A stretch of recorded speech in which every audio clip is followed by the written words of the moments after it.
Hello दोस्तों, स्वागत है मेरे चैनल कनक कॉन्सेप्ट में। अभी मैंने रेशियो एंड प्रोपोर्शन पढ़ाया था।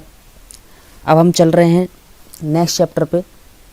चैप्टर है आयु संबंधी प्रश्न, प्रॉब्लम बेस्ड ऑन एज।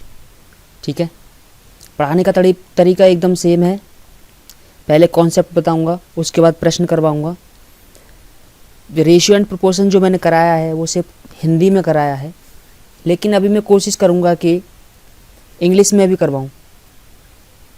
ठीक है, क्वेश्चन जो मैं लिखूंगा हिंदी में लिखूंगा, लेकिन मैं इंग्लिश बोल दूंगा, जिससे क्या होगा कि जो इंग्लिश मीडियम के बच्चे होंगे वो आसानी से प्रश्न को लिख सके। ठीक है, चलिए नेक्स्ट चैप्टर, आयु संबंधी प्रश्न। आयु संबंधी प्रश्न इंग्लिश मीडियम वाले लिख लेंगे, प्रॉब्लम बेस्ड ऑन एज। ठीक है, एकदम नया चैप्टर है शुरू से। मेरे पढ़ाने का तरीका अभी तक आपको पता चल गया होगा। जैसे क्लासरूम में पढ़ाया जाता है वैसे ही मैं पढ़ाता हूँ। आई होप कि मेरी जो वीडियो हैं आपको पसंद आ रही होंगी। बस मेरी आपसे एक ही विनती है कि मेरी वीडियो को पूरा देखें और दोस्तों के साथ शेयर करें, जिससे उनकी भी क्या मदद हो सके। ठीक है, अब देखिए कॉन्सेप्ट समझते हैं पहले आयु संबंधी प्रश्न का। आयु संबंधी प्रश्न, इसमें क्या होती है, 3 स्टेज होती हैं। प्रेजेंट होती है जो हमारी वर्तमान समय है, एक होता है फ्यूचर जो भविष्य काल होता है, उसे भविष्य को बोलते हैं फ्यूचर, और एक होता है हमारा क्या, पास्ट। ठीक है, 3 स्टेज होती हैं हमारे।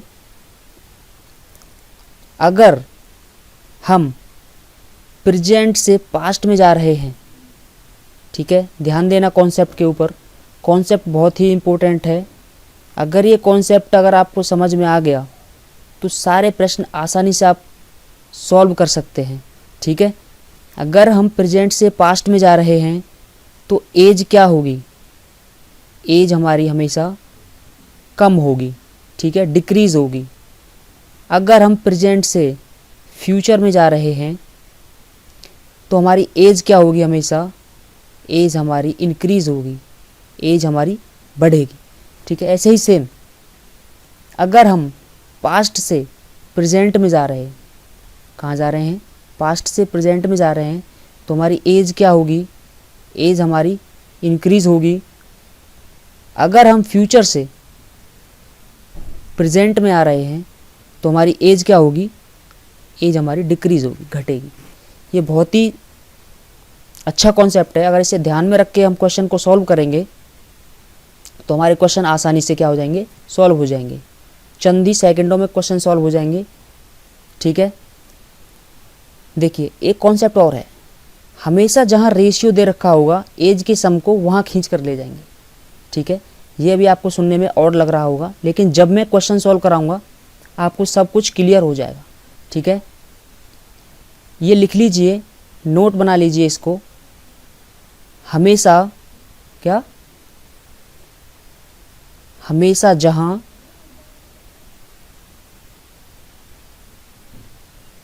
रेशियो दे रखा हो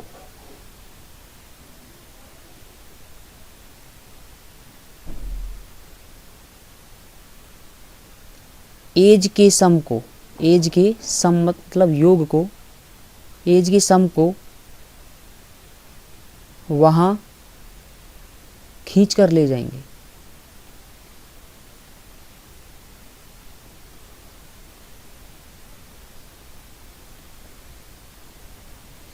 ठीक है, इसको नोट बना लीजिए और कॉपी के एक साइड में से लिख लीजिए। ठीक है, अब चलते हैं प्रश्न पे। ये मैंने जो कॉन्सेप्ट आपको बताए हैं ये कैसे काम करेंगे, ये प्रश्न से आपको सब क्लियर हो जाएगा। ठीक है, आप प्रश्न नोट कीजिए। अब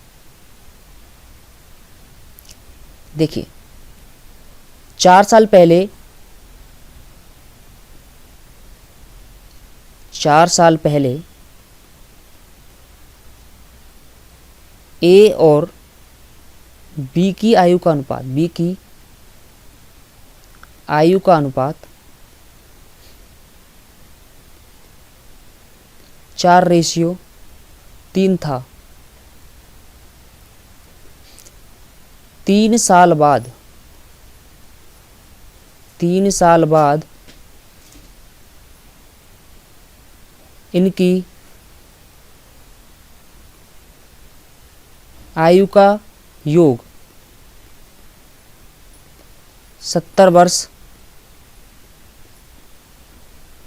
हो जाता है। तो ए की वर्तमान आयु, तो ए की वर्तमान आयु क्या है? मीडियम वाले कैसे लिखेंगे? लिखिए, before 4 year the ratio, before 4 year the ratio, the age ratio of A and B was 4:3. After 3 year, the sum of the age sum of A and B will be 70. Then what will be the present age of A? ठीक है, then what will be the present age of A? आपने लिख लिया होगा। आइए अब देखते हैं कैसे सॉल्व करेंगे प्रश्न को। सॉल्यूशन देखिए, ये क्या कह रहा है? 4 साल पहले ए और बी की आयु का अनुपात। तो देखिए, प्रेजेंट से 4 साल पहले ए और बी की आयु का अनुपात क्या था? 4:3 था। ठीक है, अब क्या कह रहा है? 3 साल बाद, प्रेजेंट से 3 साल बाद, हमेशा हम प्रेजेंट से ही चलेंगे। 4 साल पहले बोले, 3 साल बाद बोले, कहाँ से चलेंगे? प्रेजेंट से। ठीक है, 3 साल बाद इनकी आयु का योग क्या हो जाएगा? 70 वर्ष हो जाएगा। ए और बी की आयु का योग, ठीक है, क्या हो जाएगा? 70 वर्ष हो जाता है। तो ए की वर्तमान आयु क्या है? तो मैंने एक आपको एक कोने में जो स्टार बना रखा है, इसमें लिखवाया है, हमेशा जहाँ रेशियो दे रखा हो एज के सम को वहाँ खींच कर ले जाएंगे। बस, रेशियो कहाँ दे रखा है? रेशियो दे रखा है हमको यहाँ पर, और एज का सम कहाँ दे रखा है? यहाँ पर। यहाँ से यहाँ पर खींच के ले जाएंगे इस एज के रेशियो। कैसे ले जाएंगे? देखिए, 4 और 3 कितना होता है? 7, और बंदे कितने हैं? 2, ए और बी। कितना हो गया? 7 दूनी 14। तो 70 को जब हम इधर खींच के पीछे की तरफ ले जाएंगे तो क्या होगा? माइनस ही होगा। तो 70 में से कितना माइनस होगा? 14। कितना बचेगा? 56 वर्ष। ठीक है, समझ में आएगा कैसे खींच के ले जाना है? एक बार फिर से बता रहा हूं, ध्यान दीजिए। जहां भी हमको रेशियो दे रखा होगा एज के सम को वहीं खींच कर ले जाएंगे। ठीक है, अगर मान लीजिए ये 70 हमको यहीं दे रखा होता और ये रेशियो यहाँ दे रखा होता, अगर 70 को मैं इधर खींच के ले जाता तो 7 क्या 14 क्या हो जाता? प्लस हो जाता। ठीक है, क्योंकि जब फ्यूचर से हम पास्ट में जाते हैं तो एज क्या होती है? कम होती है, और अगर हम पास्ट से फ्यूचर की तरफ आते हैं तो एज क्या होती है? बढ़ जाती है। ये आपको क्लियर हो गया होगा। अब हम कैसे सॉल्व करेंगे? देखिए, अब क्या पूछ रहा है हमसे? ए की वर्तमान आयु क्या है? What will the present age of A. Okay, देखिए, रेशियो कितना दे रखा है ए और बी का? 4:3। टोटल रेशियो 4 और 3 7। 7 की वैल्यू कितनी है? टोटल 56। किसका निकालना है हमको? ए का। तो 4 की वैल्यू आप फाइंड कर लीजिए, इसकी मल्टीप्लाई इसमें कर दीजिए। 56 × 4 / 7, 7 8 56, और ये कितना हो गया? 32। 8 चौके 32 वर्ष। ये 32 वर्ष निकल के आई मेरी यहाँ पर ए की आयु। कहाँ पर? यहाँ पर 32 वर्ष ए की आयु मेरी कहाँ निकल के आई? 4 साल पहले। लेकिन अब ये क्या पूछ रहा है? वर्तमान आयु। तो वर्तमान में क्या करेंगे? अगर यहाँ मेरी आयु 32 है ए की, अगर मैं वर्तमान में जाऊँगा तो यहाँ पर आने के लिए कितना करना पड़ेगा? +4। तो आप क्या कर दीजिए? +4। तो 32 + 4 = 36 will be the answer. I hope समझ में आया होगा। नोट कीजिए। अगर आपको कोई भी क्वेरी हो आप कमेंट बॉक्स में लिख सकते हैं। बस आप मेरी वीडियो को पूरा देखें। अगर आपको समझ में नहीं आए अगर कुछ भी गलती हो तो आप कमेंट में लिख सकते हैं, मैं उसमें सुधार करूँगा। और जो मेरा पढ़ाने का तरीका है उसके बारे में भी आप कमेंट में लिख सकते हैं। ठीक है, चलते हैं नेक्स्ट क्वेश्चन पर। अगर इस क्वेश्चन में अगर समझ में नहीं आया तो आपको अगले क्वेश्चन में क्या आ जाएगा, समझ में आ जाएगा। प्रश्न, नेक्स्ट प्रश्न देखते हैं। 6 साल बाद, क्या बोल रहा है, 6 साल बाद, 6 साल बाद ए और बी की आयु, 6 साल बाद ए और बी की आयु का अनुपात क्या है, 5:4 हो जाएगा। ठीक है, क्या हो जाएगा, 5:4 हो जाएगा। 3 साल पहले, 3 साल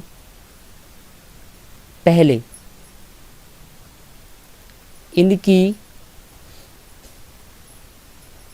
इनकी आयु का सम 54 वर्ष था। क्या था, 54 वर्ष था। तो बताइए ए की वर्तमान आयु।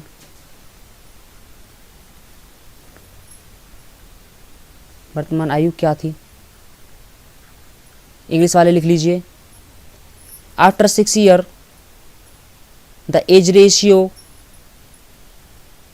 After 6 year the age ratio of A and B will be 5:4 and before 3 year the age sum of A and B was 54, then what will be the present age of A, then what will be the present age of A। ठीक है, देखिए कैसे solve करेंगे। क्या कह रहा है, 6 साल बाद, प्रेजेंट से 6 साल बाद। चलिए, ए और बी का अनुपात कितना दे रखा है, 5:4 दे रखा है, हो जाएगा। ठीक है, 3 साल पहले, प्रेजेंट से 3 साल पहले चलिए, इनकी आयु का सम क्या दे रखा है, 54 वर्ष। ठीक है, तो ए की क्या पूछ रहा है यहाँ पर, वर्तमान आयु। क्या पूछ रहा है, ए की वर्तमान आयु। तो कैसे फाइंड करेंगे, मैंने पहले ही बताया पहले कॉन्सेप्ट में कि जहाँ पर रेशियो दे रखा होगा एज की सम को क्या करेंगे, वहाँ पर खींच कर ले जाएंगे। खींचिए, कैसे खींचते हैं, देखिए 6 और 3 को प्लस करेंगे, 6 और 3 9, बंदे कितने हैं, 2 से मल्टीप्लाई कर देंगे, 9 दूनी 18। अगर हम पास्ट से फ्यूचर की तरफ जाएंगे तो क्या होगा, एज इंक्रीज होगा, इसलिए हम क्या करेंगे, 54 में क्या करेंगे, 18 को जोड़ देंगे। तो एज का सम यहाँ पर कितना हो जाएगा, 72। ए और बी की एज का सम क्या हो जाएगा, 72। अब आपको पूछ रहा है ए की वर्तमान आयु। पहले हम ए की आयु कहाँ, यहाँ पर निकालेंगे। ठीक है, तो कैसे निकालते हैं, 5 और 4 9, 9 की वैल्यू कितनी दे रखी है, 72। आपको ए की निकालनी तो 5 की वैल्यू कितनी होगी। ठीक है, एक तो तरीका ये होता है निकालने का, दूसरा तरीका अभी बताता हूँ मैं। इसकी मल्टीप्लाई कीजिए, 9 से डिवाइड करिए,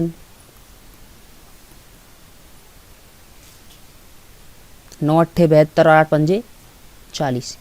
ये जो ए की आयु आई है 40 वर्ष, ये कहाँ निकल के आई है हमारी, यहाँ पर 6 साल बाद। ठीक है, लेकिन इसको क्या पूछ रहा है, प्रेजेंट में पूछ रहा है। प्रेजेंट में क्या करेंगे, हम प्रेजेंट माने के लिए 6 को क्या कर देंगे, माइनस कर देंगे। तो ए की आयु यहाँ पर कितनी आ जाएगी, 40 माइनस के 6 इज इक्वल्स टू 34। ठीक है, एक तो तरीका ऐसे होता निकलने का। दूसरा तरीका, रेशियो दे रखा है यहाँ पे 5 और 4। ठीक है, तो जिसका निकालना होता है उसको क्या कर देते हैं, ऊपर कर देते हैं, और इन दोनों को जोड़ के सम को नीचे डिवाइड कर देते हैं, मल्टीप्लाई कर देते हैं किससे, सम से। आई होप समझ में आया होगा। ठीक है, आप कैसे भी कर सकते हैं इसको सॉल्व, या तो आप ऐसे कर लीजिए या फिर ऐसे कर लीजिए, आंसर सेम आएगा। ठीक है, आई होप मेरी वीडियो आपको अच्छी लगी होगी और ये कॉन्सेप्ट जो मैं समझा रहा हूँ आपको समझ में आ रहे होंगे।